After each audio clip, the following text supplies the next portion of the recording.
My name is Cleo Baker, 65 years old, and until last year I was a senior executive at National Trust Bank. My only daughter Amelia recently got engaged to Jackson Grant, who seemed perfect at first. After losing my husband David to a heart attack 22 years ago, I devoted my 40-year banking career and my life to raising Amelia alone. Everything was wonderful until after the engagement announcement, when Jackson began to change. If you enjoy real-life lessons about standing up to manipulators, let me know where you are watching from in the comments, hit that like button, and subscribe, as I tell you how my daughter's dream man showed his true colors. Banking was never just a job for me. It was my lifeline after David died. I started as a young teller at National Trust Bank with nothing but determination and a business degree. Over 40 years, I climbed from processing deposits to managing the entire Northeast regional operation. The bank became my second home, my colleagues a second family. When David died suddenly from a heart attack when Amelia was only 8, those banking skills helped me maintain financial stability while my heart was breaking. Raising Amelia alone was both my greatest challenge and my greatest joy.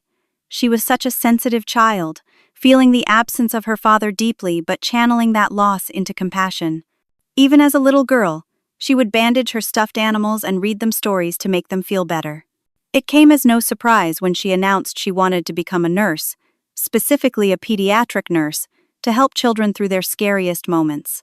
I put everything into giving her a stable foundation. We lived modestly in a comfortable 3-bedroom house in a good school district. I worked extra hours to afford her nursing school without burdening her with student loans. Watching her graduate with honors, I felt David would have been so proud of the confident, caring woman our daughter had become. Amelia threw herself into her career at Memorial Children's Hospital, quickly becoming a favorite among both the young patients and their worried parents. She had her father's easy smile and calming presence, traits that served her well in pediatrics. By 32, she had been promoted to nursing supervisor, respected by doctors and staff alike. Her life seemed full with her career and close friends, though I sometimes wondered if she was so busy caring for others that she forgot to seek happiness for herself. That all changed 2 years ago at the hospital's annual charity gala. I attended as a representative of National Trust Bank, which was a major donor to the children's cancer ward. The bank had just finished renovating the hospital playroom, and I was there to present the ceremonial check. As I mingled at the reception afterward, Amelia appeared with a tall, dark-haired man in a perfectly tailored suit. Jackson Grant had a firm handshake and direct eye contact that immediately impressed me.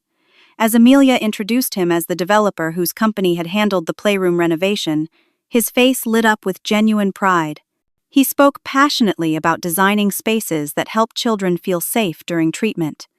When he mentioned incorporating suggestions from the nursing staff, he gave Amelia full credit for the most innovative ideas. That first evening, I watched them together from across the room. The way Jackson leaned in when Amelia spoke, his attentive nods, the respect in his expression when she discussed her work. After years of watching my daughter politely decline second dates with perfectly nice men who never quite sparked her interest, the chemistry between them was unmistakable. Over the next 18 months, Jackson became a fixture in our lives. Sunday family dinners at my house became a tradition, with Jackson always arriving early to help set the table or carry groceries. During holidays, he charmed our extended family with thoughtful gifts and genuine questions about their lives.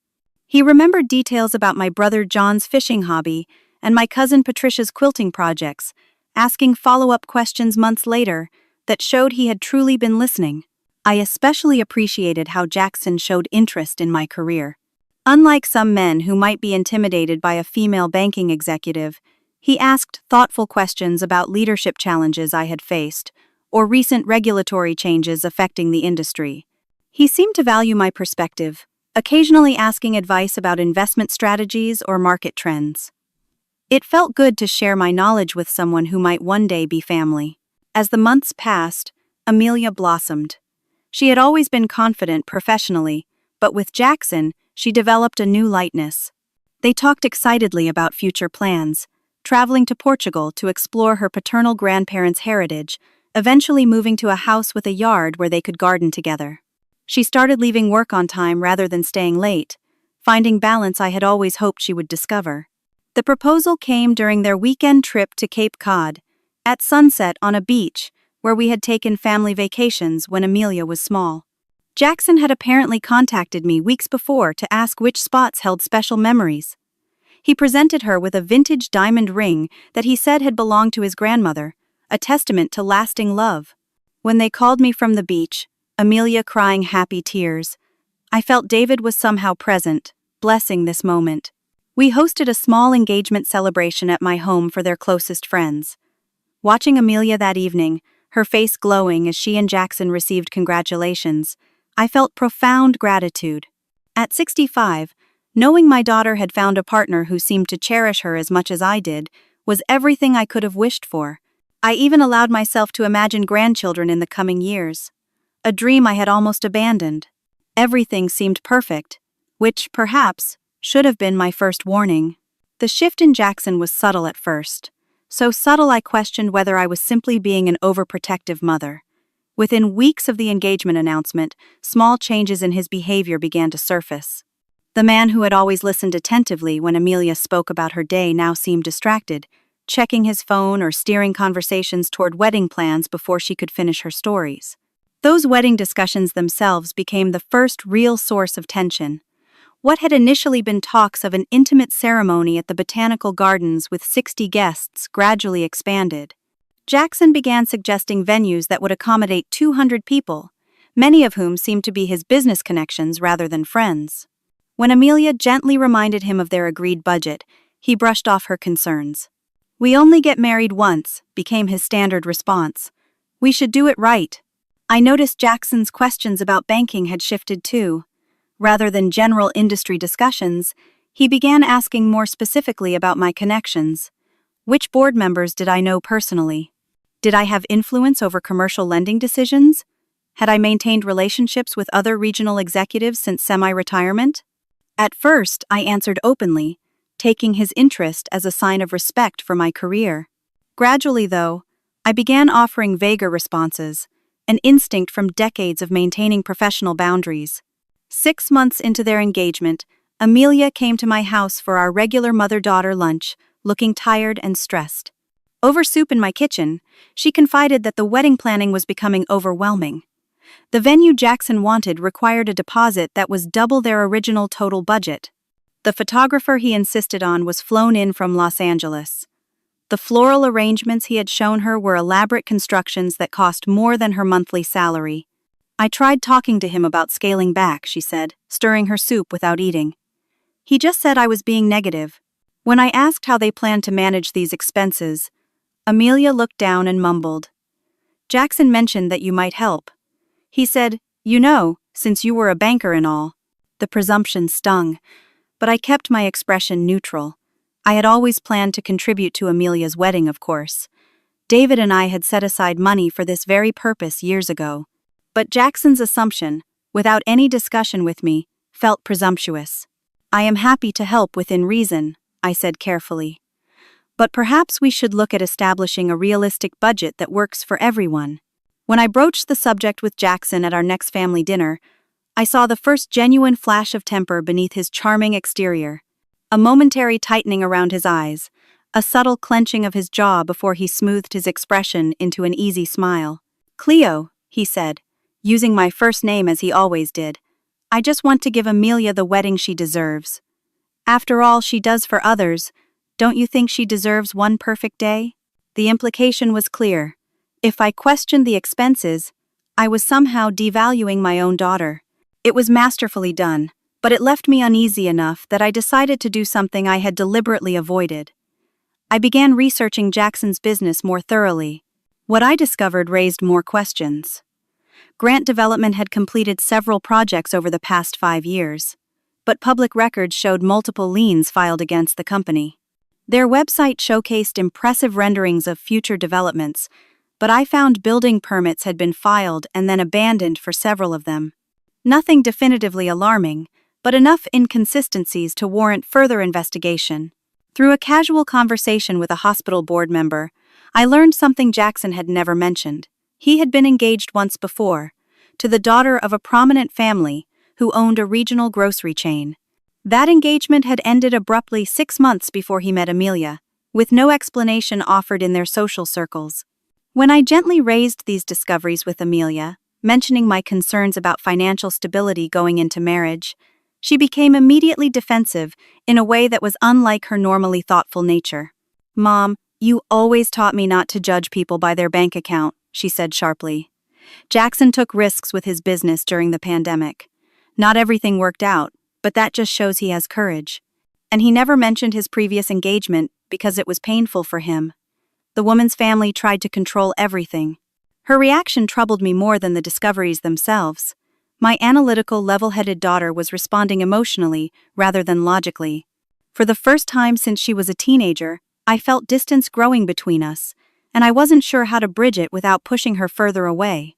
My concerns about Jackson continued to grow, but I needed more information before approaching Amelia again. Using connections built over 4 decades in banking, I arranged a lunch with Thomas Wilkins, Jackson's business partner. I presented it as a casual meeting about potential investment opportunities, knowing Thomas would be unlikely to refuse lunch with someone who had my banking background. We met at a quiet restaurant in the financial district, away from places Jackson might frequent. Thomas was younger than I expected, perhaps early 30s, nervous and eager to impress. After some general conversation about market conditions, I steered the discussion toward grant development. "Jackson speaks so highly of the company's vision," I said. "But in my experience, development always faces unexpected challenges. What obstacles have you had to overcome?" Thomas's relief at being asked a direct question he could answer, honestly, was palpable. Over the next hour, the truth about grant development emerged. Far from the successful enterprise Jackson had described, the company was teetering on bankruptcy. Their last 3 projects had gone significantly over budget, with investors pulling out and subcontractors filing complaints. Jackson had been using new investment money to pay off old debts rather than fund current projects, a practice that was not technically illegal but ethically dubious and financially unsustainable. "To be honest, Mrs. Baker," Thomas said, his voice low, "I was hoping you might be interested in investing. Jackson mentioned your banking background and said you might be looking for opportunities." He looked down at his barely touched salmon. "We need an influx of capital within 60 days, or we'll lose the Riverside project entirely." 2 days later, I was working in my home office when I overheard Jackson on the back patio, his voice raised in frustration. Amelia was at work, but he had stopped by to drop off wedding sample menus. Through the partially open window, I heard him clearly. "What do you mean denied? My fiancé's mother is Cleo Baker from National Trust. I listed her as a reference." "Well, your loan committee should reconsider. The wedding is in 4 months, and I have commitments based on this approval." He never mentioned this conversation to me. Had he listed me as a reference without my knowledge? Used his connection to my name to seek financing? The ethical implications were troubling, especially given my recent retirement from a senior position where regulatory compliance had been my responsibility.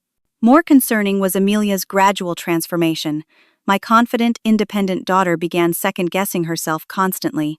She called one evening asking if I thought her choice of bridesmaids' dresses was too simple because Jackson had commented they didn't reflect the wedding's sophistication. Later that week, she mentioned considering a different specialty rotation at work because Jackson thought pediatrics limited her earning potential. "He says with your banking connections and his development experience, we should be thinking bigger," she explained, uncertainty in her voice. "He thinks I should ask you about investing in his newest project." Before I could respond carefully, my phone rang with a call from a local wedding caterer. They were following up on final payment for the $20,000 deposit that was past due. When I explained there must be some mistake, that I wasn't handling wedding payments, the caterer became confused. "But the gentleman, Mr. Grant, said his future mother-in-law would be settling all vendor accounts through her bank.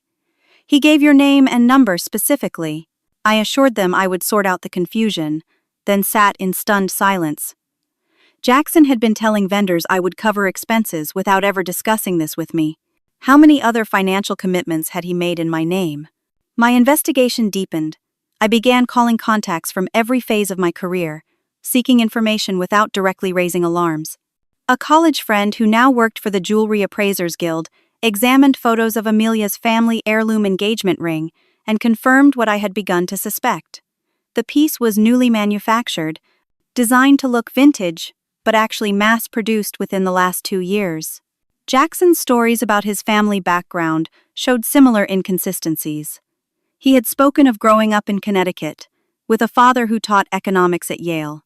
Yet when pressed for details about his childhood, he became vague. A former colleague now teaching at Yale had never heard of a Professor Grant in the economics department, current or retired. My most revealing conversation came from Lauren Winters, who had worked at Grant Development before starting her own interior design firm. Over coffee, she hesitated before sharing what she clearly found uncomfortable. "Jackson has a pattern," she said finally. "He targets women with financial resources or connections. Before starting the company, he dated the daughter of a major real estate investor. Before that, a woman whose family owned a construction supply company. Each relationship lasted about 18 months, just long enough to extract business advantages or investments. The picture becoming clearer was deeply troubling. Jackson appeared to be a sophisticated operator who had identified Amelia as a path to my banking connections and resources. More alarming was how effectively he had begun isolating her from me, the person most likely to recognize what was happening. Amelia had begun canceling our regular lunches. When we did speak, she seemed guarded, often mentioning Jackson's concerns about my interference in their plans. She had always valued my advice, but now she dismissed my questions as overprotective. The distance between us grew wider, just when I most needed to reach her. I consulted my closest friend and former colleague, Sarah Levinson, who had practiced family law before becoming the bank's legal counsel. Over dinner at her home, safely away from any of Jackson's potential business contacts, I laid out everything I had discovered. Sarah listened attentively, taking occasional notes. When I finished, her expression was grave.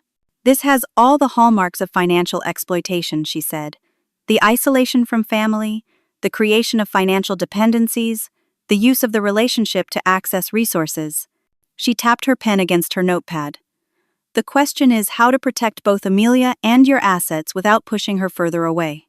Together, we developed a strategy. I would continue gathering evidence while taking practical steps to secure my finances. Meanwhile, I would remain supportive of Amelia, keeping communication open without direct criticism of Jackson that might trigger her defenses. We would document every unauthorized use of my name or implied financial commitment. "If he is what we suspect," Sarah cautioned, "confrontation will only come when you have irrefutable evidence. These types are masters at manipulation and can twist any partial evidence against you." As I drove home that evening, I felt the full weight of maternal fear. Not the familiar worry of a mother for a child's physical safety, but the more complex dread of watching someone you love being slowly ensnared while believing they are exactly where they want to be.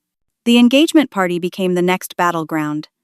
I had initially suggested hosting a modest celebration at my home, where we had plenty of space for 50 or so close friends and family.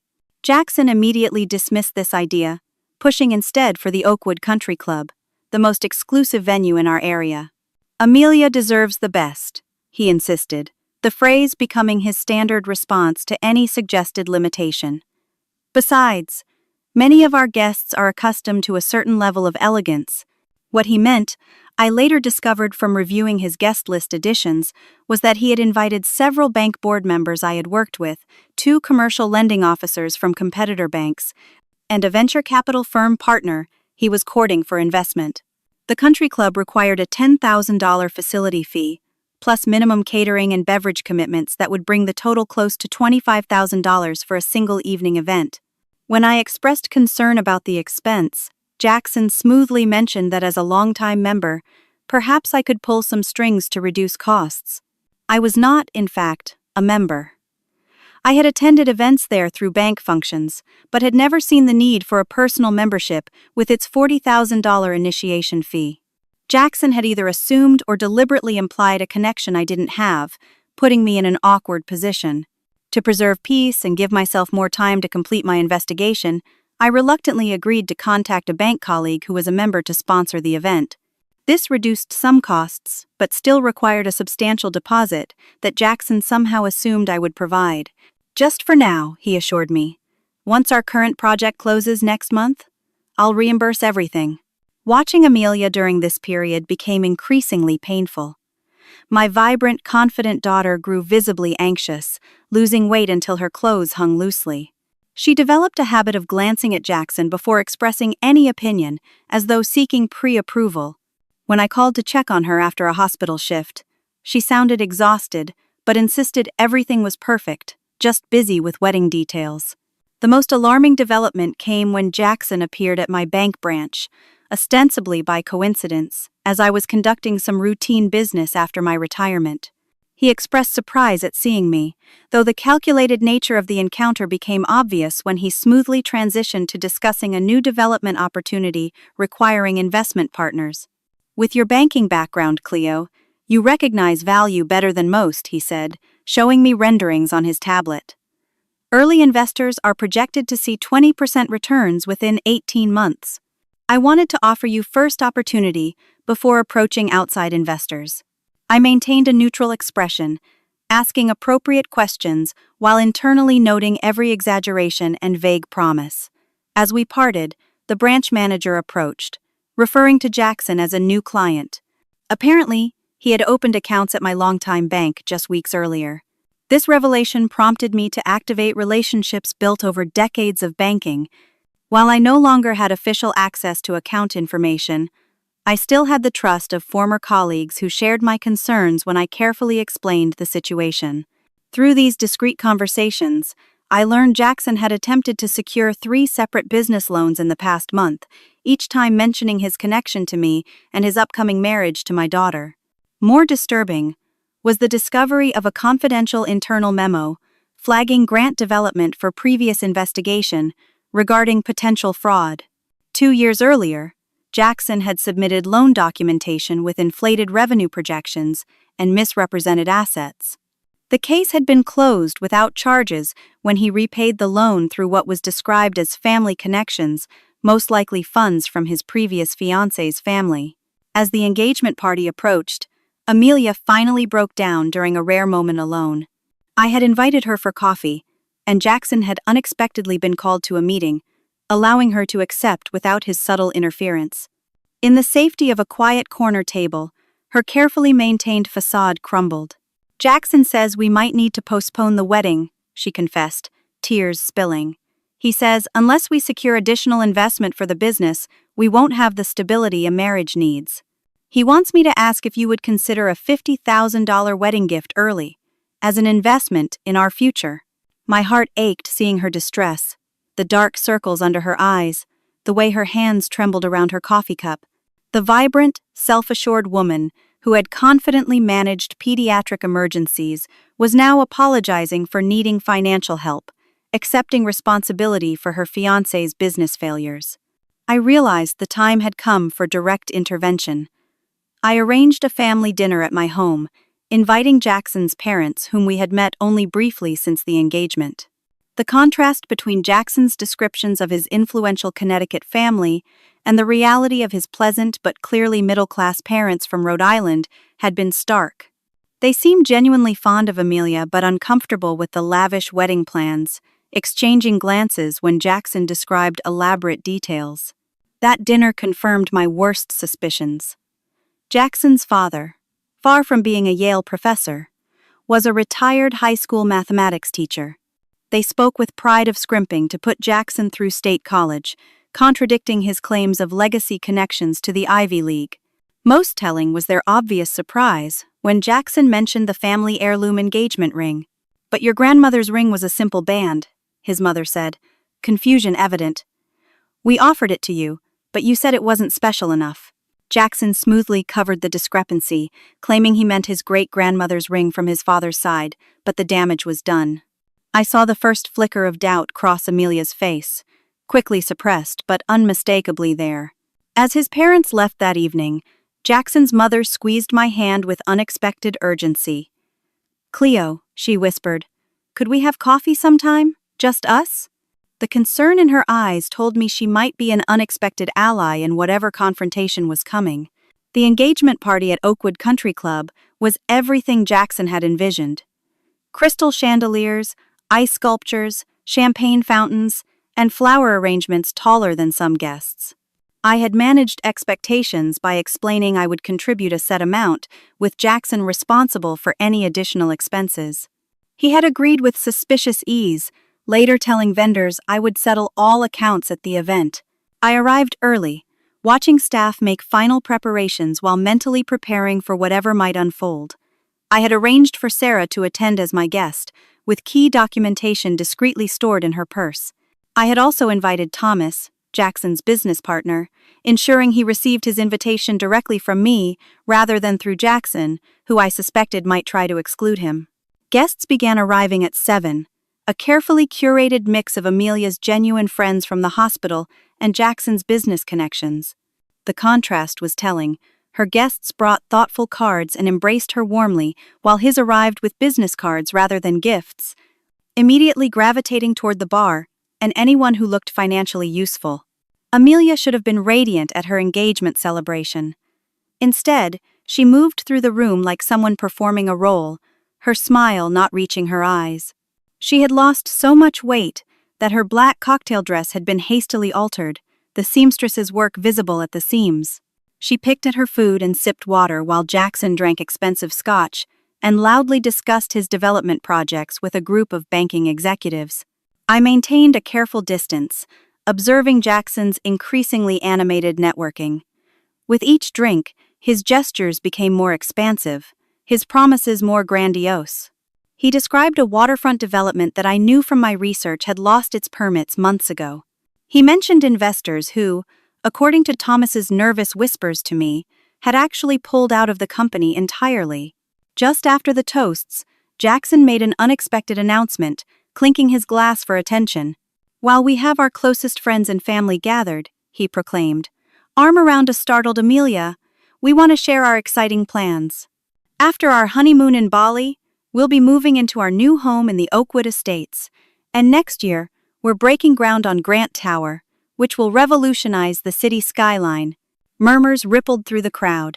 Oakwood Estates was the most exclusive development in the region, with homes starting at $3 million. The proposed Grant Tower had been featured in business news for its ambitious scope but uncertain funding. Amelia's expression of complete surprise confirmed she had heard these plans for the first time along with everyone else. As guests returned to their conversations, many casting speculative glances at me as the presumed financier of these grand plans, Jackson cornered me on the terrace. The cool evening air carried the scent of expensive cigars from a group of his friends nearby, just close enough to overhear without appearing to listen. "Cleo," he said, his tone congenial but his eyes hard, "we need to discuss the investment opportunity I mentioned. $50,000 secures your place as a founding investor in Grant Tower. The returns will more than cover Amelia's wedding and secure her future."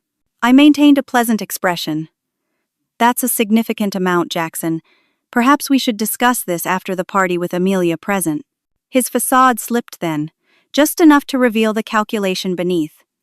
"This opportunity closes tomorrow. Without this capital infusion, I may have to reconsider many commitments, including the wedding timeline." "Are you saying the wedding depends on my investment?" I asked, my voice deliberately even. Jackson laughed too loudly, attracting glances from nearby guests. "Let me be direct, Cleo. I need $50,000 by tomorrow, or there will be no wedding. Amelia will understand it was your choice." "That sounds like a threat," I said quietly. His smile never wavered. "Just business reality. You may have been a banker, but clearly just a simple one who got lucky climbing the corporate ladder. I need serious investors who understand opportunity." The nearby group of his friends chuckled, emboldened by alcohol and Jackson's apparent confidence. The moment expanded into uncomfortable silence as more guests turned to observe the tension. Across the room, I saw Amelia watching, confusion and embarrassment clouding her expression. "I see," I said, maintaining dignity as Jackson's laughter grew louder, encouraging others to join in. "Would you excuse me for a moment? I need to make a call." I walked unhurriedly through the party to a quiet alcove near the cloakroom, aware of curious eyes following me. There, I made the call I had hoped would not be necessary, but had prepared for nonetheless. Marcus Johnson, security director at National Trust Bank and my colleague for 20 years, answered immediately. "It's time," I said simply. "Please proceed with the measures we discussed."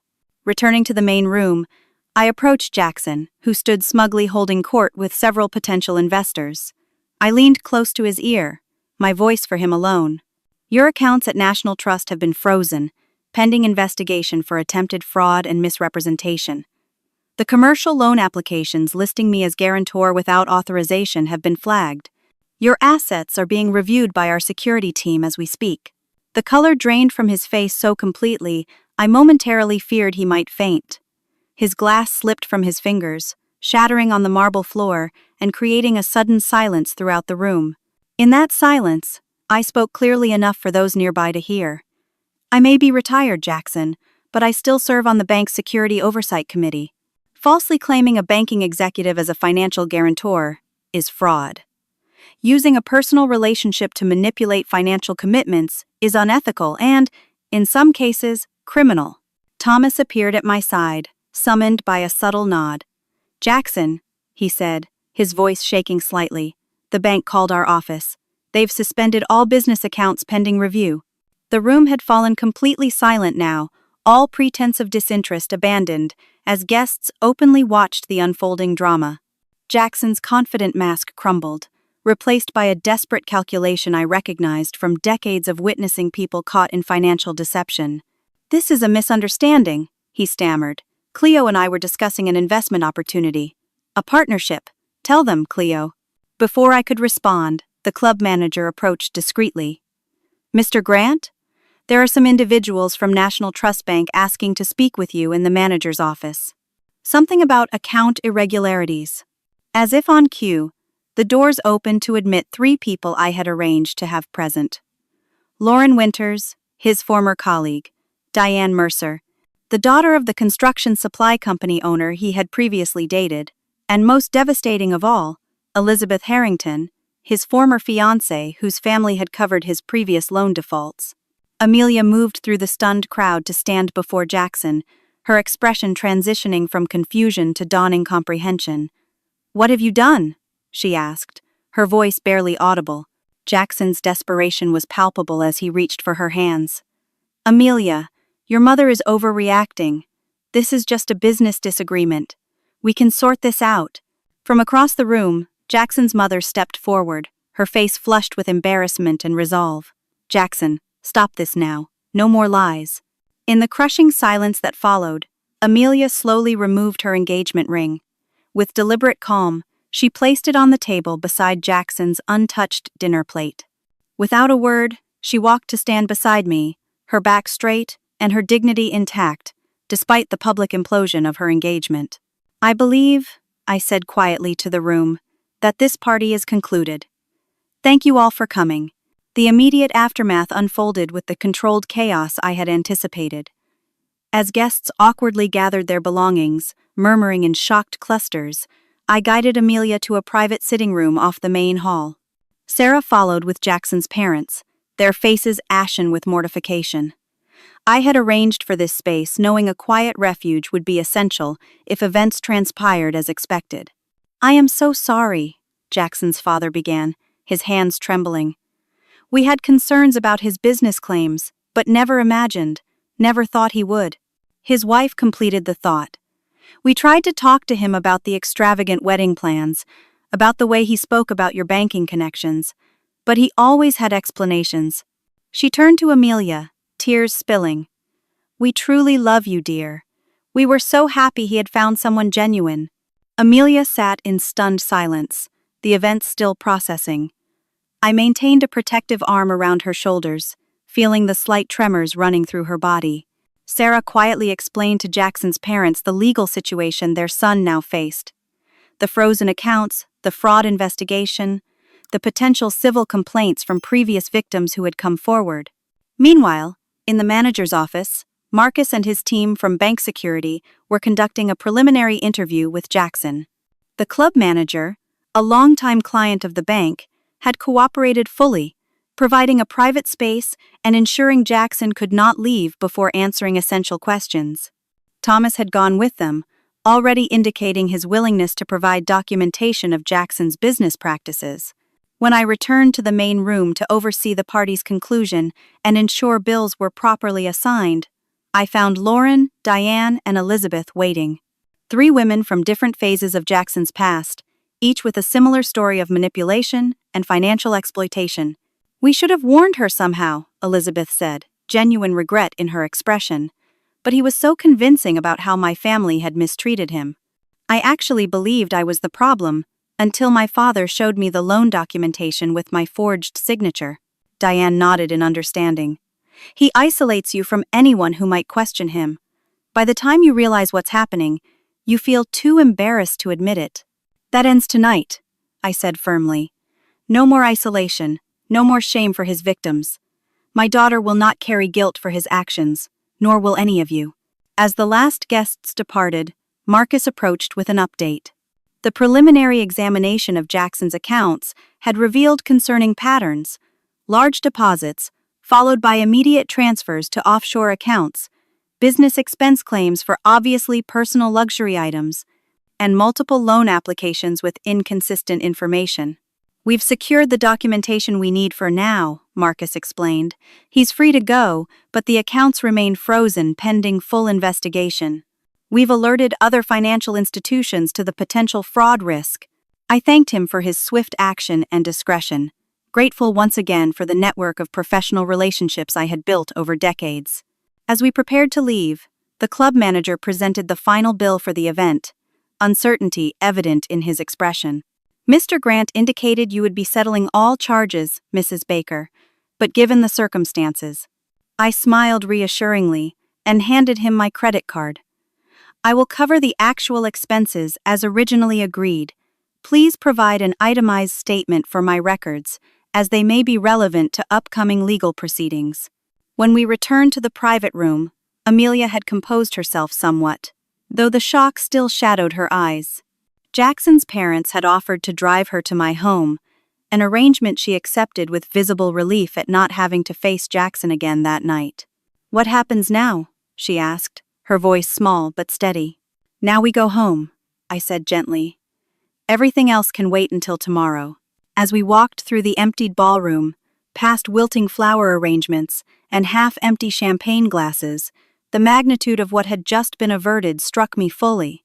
Had the wedding occurred, had Jackson succeeded in accessing my finances or manipulating Amelia into joint accounts, the damage would have been far more devastating than a cancelled engagement and public embarrassment. At the entrance, we encountered Jackson being escorted out by security, his earlier confidence replaced by seething anger. He stopped when he saw Amelia, his expression cycling through calculation, contrition, and finally bitter accusation. "You planned this," he spat, looking at me. "You couldn't stand that she was building a life independent from you." Before I could respond, Amelia stepped forward, finding her voice and her strength when it mattered most. "My mother protected me from someone who saw me as nothing but access to money," she said quietly. "The only person who tried to separate us was you, Jackson. Every time you dismissed her concerns, or made me doubt her motives, you were the one isolating me from someone who truly loves me." She turned away from him without waiting for a response, her back straight as she walked to my car. In that moment, despite the pain ahead, I glimpsed the resilience that would carry her through the healing process. The bank's investigation moved swiftly, revealing the full extent of Jackson's financial manipulation. He had attempted to use his relationship with Amelia to secure over $200,000 in fraudulent loans. The engagement ring, far from a family heirloom, had been purchased on credit and was actually overdue for payment. Most disturbing were draft documents found on his laptop, prepared but not yet filed, that would have given him power of attorney over Amelia's finances in case of emergency. Within days, other victims came forward, encouraged by the news that someone had finally stood up to him. A pattern emerged of Jackson, targeting women with financial resources or useful connections, creating whirlwind romances, culminating in engagements, then manufacturing business emergencies requiring immediate investment. While he had been careful to stay just within legal boundaries in most cases, The pattern was clear enough that the district attorney opened a formal investigation into potential wire fraud and misrepresentation. Using my banking connections, I established a network connecting his victims, helping them recover funds where possible through the legal system. For some, the financial losses were substantial, but recoverable. The emotional damage of betrayal, however, would take longer to heal. For Amelia, the hardest part was facing colleagues at the hospital who had attended the engagement party. Her humiliation was profound, despite assurances that she had done nothing wrong. To her credit, she returned to work after just 3 days, throwing herself into caring for her young patients with renewed dedication. "They need me," she said simply when I suggested she might take more time. "And honestly, Mom, I need them too. Their problems put mine in perspective." Her strength and vulnerability moved me deeply. Where I had spent a career building protective walls around my emotions, Amelia found power in acknowledging her pain while refusing to be diminished by it. In this, she showed wisdom beyond my own. As the legal proceedings against Jackson continued, we received an unexpected call from his mother. Through tears, she explained that she and her husband had scraped together $10,000 they had saved for retirement, wanting to make some restitution for their son's actions. "We raised him better than this," she said, her voice breaking. "We don't understand where we went wrong." Amelia spoke with compassion that amazed me, assuring them she held them in no way responsible. She declined their money, but suggested they might instead donate to the Children's Hospital Fund for patients whose families couldn't afford care, the same cause that had brought her and Jackson together in a cruel irony. 6 months after the engagement ended, the legal consequences for Jackson were finalized. He avoided jail time by agreeing to a substantial financial settlement, most of which went to his earlier victims who had lost the most money. He was barred from serving as an officer in any financial institution or development company for 10 years, effectively ending his fraudulent business practices. The real victory, however, was Amelia's recovery. The woman who emerged from this experience was stronger, more discerning, and somehow more compassionate than before. She started a support group at the hospital for people who had experienced relationship betrayal, creating something healing from her own pain.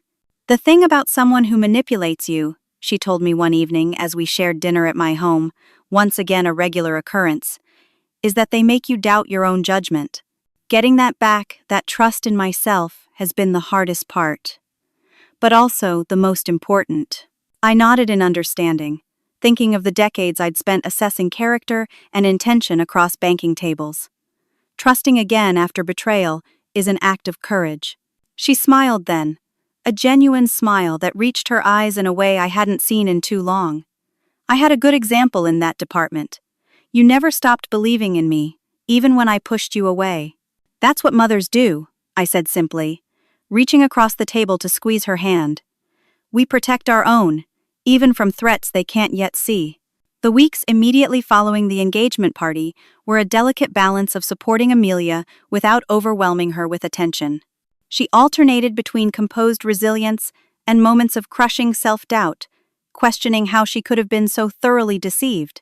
"I am a healthcare professional," she said during one particularly difficult evening, curled on my living room sofa, with a cup of tea growing cold beside her. "I assess patients every day, notice subtle changes in their conditions. How did I miss so many red flags with Jackson? Because he was skilled at manipulation," I explained gently. "And because you were looking at him with love, not clinical assessment. We see what we hope for in those we care about." I recognized her need for space to process what had happened, while also ensuring she wasn't alone with destructive thoughts. When she agreed to my suggestion of a week at our family cabin in the mountains, I felt the first real hope that healing had begun. The cabin had been David's pride, a simple 2-bedroom structure he had largely built himself on a quiet lake 3 hours from the city. After his death, I had considered selling it, the memories too painful. Instead, it had become our refuge during difficult times, a place where Amelia and I had processed our grief together. The mountain air and absolute quiet worked their magic once again. Away from concerned glances and whispered conversations at work, Amelia gradually relaxed. We fell into an easy rhythm of morning walks, afternoon reading on the dock, and evening conversations by the fireplace. On our third night, as we watched flames dance in the river rock fireplace David had built, Amelia finally asked the question I had been expecting. "When did you first suspect something was wrong with Jackson?" I considered carefully before answering, wanting to be honest without seeming judgmental. There wasn't one moment. It was an accumulation of small inconsistencies. The way his stories changed slightly in different tellings, how he turned discussions of finances into questions about your priorities or my generosity. She nodded slowly, recognition in her eyes. I noticed those things too, but I always found explanations. When he became controlling about wedding decisions, I told myself he just wanted everything perfect for me. When he criticized my career choices, I thought maybe he saw potential in me that I was too modest to recognize. "That's how skilled manipulators work," I said. "They make their victims participate in their own deception by offering plausible explanations that appeal to our better natures." Over the following days, our conversations continued, gradually shifting from examining the betrayal to understanding the vulnerabilities Jackson had exploited. Amelia recognized how her desire to find a partner who valued her career had made her susceptible to his initial attentiveness. I acknowledged how my protective instincts had sometimes pushed her toward proving her independence, perhaps making her less receptive to early warnings. By the week's end, something fundamental had shifted between us. The mother-daughter relationship that had sometimes felt constrained by unspoken tensions had evolved into a deeper friendship between two women who respected each other's strengths and forgave each other's blind spots. Upon our return, Amelia faced the practical aftermath with growing confidence. She returned the few gifts that had arrived early, writing personal notes explaining the canceled engagement without unnecessary details. She donated her unworn wedding dress to a charity providing formal wear to underprivileged high school students. The legal proceedings moved forward, with both of us providing statements and documentation. Jackson's financial fraud had affected multiple victims beyond us, and the district attorney built a comprehensive case. While the system worked slowly, each development brought closure rather than reopening wounds. Meanwhile, I used my banking connections to help previous victims where possible.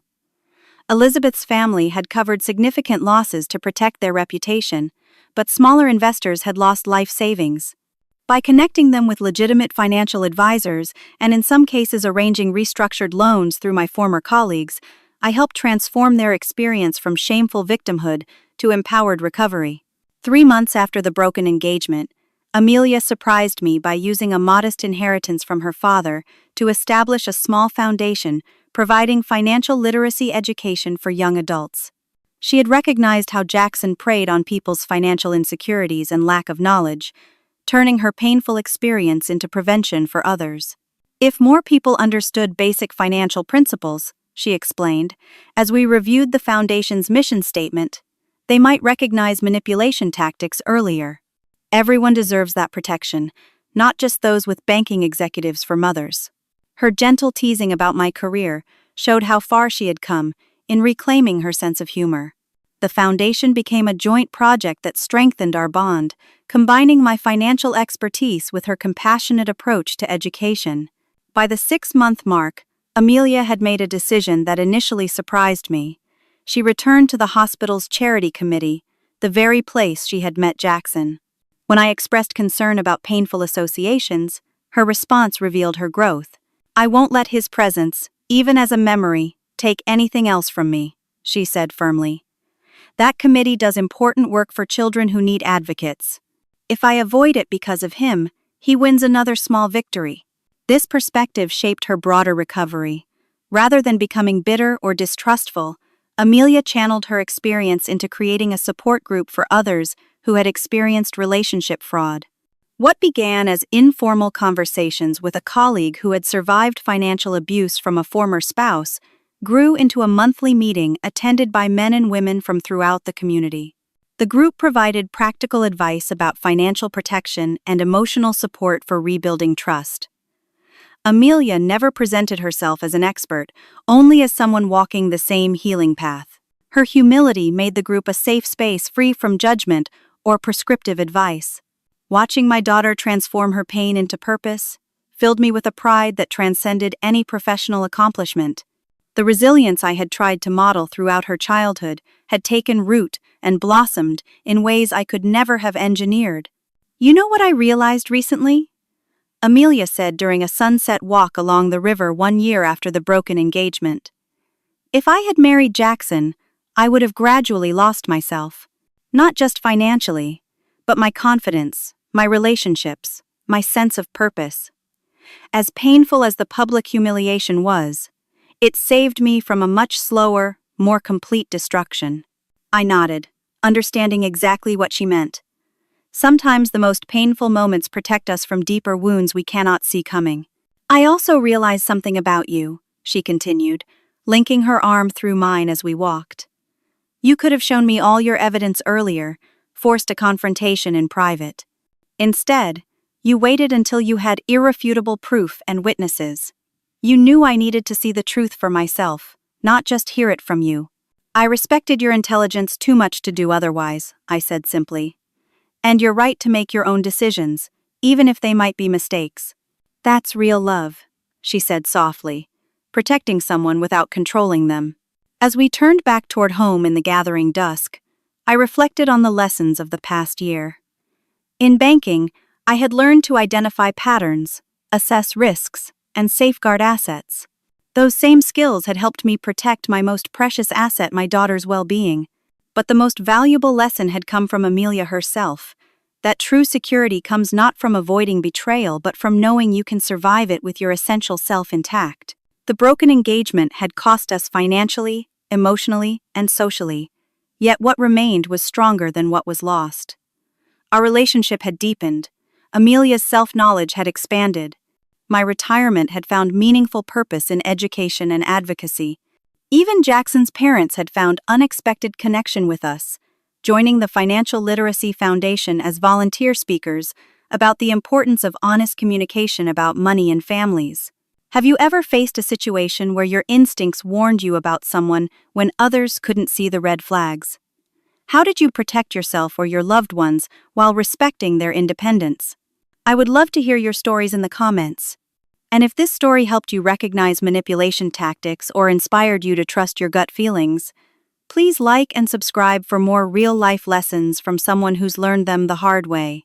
Remember, sometimes the most caring thing we can do is stand firm in difficult truths, even when that stance is lonely. Thank you for listening, and may you find the courage to protect what matters most in your own lives.